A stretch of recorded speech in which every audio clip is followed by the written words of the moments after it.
महबूबा मुफ्ती को खुद एनसी ने और कांग्रेस ने नकार दिया है। कितनी किरकिरी बनी उनकी। बीजेपी को सबक सिखाने चली थी, सबक खुद को मिल रहा है।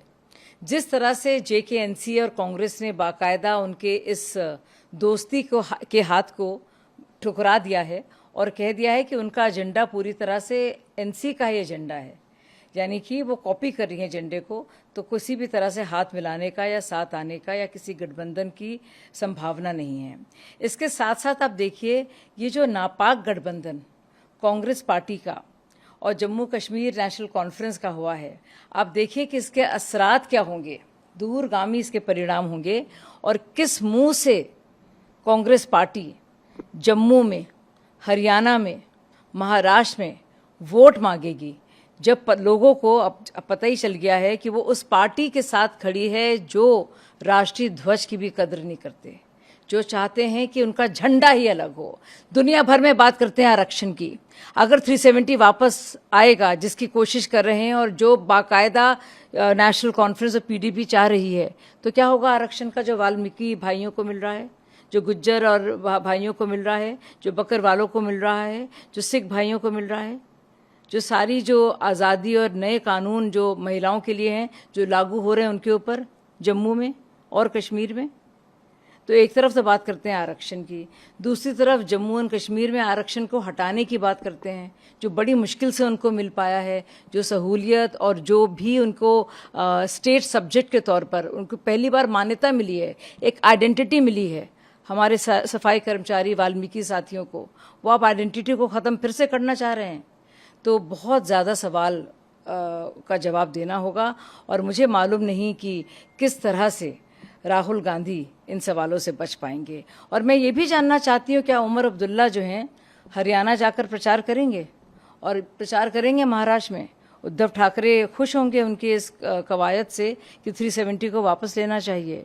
तो कांग्रेस को अपना रुख बिल्कुल स्पष्ट करना। मुफ्ती को खुद एनसी ने और कांग्रेस ने नकार दिया है। कितनी किरकिरी बनी उनकी। बीजेपी को सबक सिखाने चली थी, सबक खुद को मिल रहा है। जिस तरह से जेकेएनसी और कांग्रेस ने बाकायदा उनके इस दोस्ती के हाथ को ठुकरा दिया है और कह दिया है कि उनका एजेंडा पूरी तरह से एनसी का ही एजेंडा है, यानी कि वो कॉपी कर रही हैं एजेंडे को, तो किसी भी तरह से हाथ मिलाने का या साथ आने का या किसी गठबंधन की संभावना नहीं है। इसके साथ साथ आप देखिए, ये जो नापाक गठबंधन कांग्रेस पार्टी का और जम्मू कश्मीर नेशनल कॉन्फ्रेंस का हुआ है, आप देखिए कि इसके असरात क्या होंगे, दूरगामी इसके परिणाम होंगे और किस मुंह से कांग्रेस पार्टी जम्मू में, हरियाणा में, महाराष्ट्र में वोट मांगेगी, जब लोगों को अब पता ही चल गया है कि वो उस पार्टी के साथ खड़ी है जो राष्ट्रीय ध्वज की भी कदर नहीं करते, जो चाहते हैं कि उनका झंडा ही अलग हो। दुनिया भर में बात करते हैं आरक्षण की।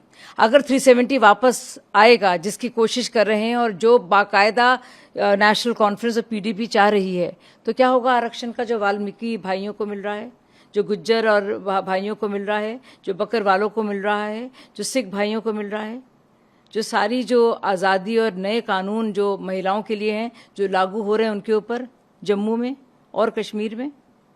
तो एक तरफ तो बात करते हैं आरक्षण की, दूसरी तरफ जम्मू और कश्मीर में आरक्षण को हटाने की बात करते हैं, जो बड़ी मुश्किल से उनको मिल पाया है, जो सहूलियत और जो भी उनको स्टेट सब्जेक्ट के तौर पर उनको पहली बार मान्यता मिली है, एक आइडेंटिटी मिली है हमारे सफाई कर्मचारी वाल्मीकि साथियों को, वो आप आइडेंटिटी को ख़त्म फिर से करना चाह रहे हैं। तो बहुत ज़्यादा सवाल का जवाब देना होगा और मुझे मालूम नहीं कि किस तरह से राहुल गांधी इन सवालों से बच पाएंगे। और मैं ये भी जानना चाहती हूँ, क्या उमर अब्दुल्ला जो हैं हरियाणा जाकर प्रचार करेंगे और प्रचार करेंगे महाराष्ट्र में? उद्धव ठाकरे खुश होंगे उनकी इस कवायद से कि 370 को वापस लेना चाहिए। तो कांग्रेस को अपना रुख बिल्कुल स्पष्ट करना होगा।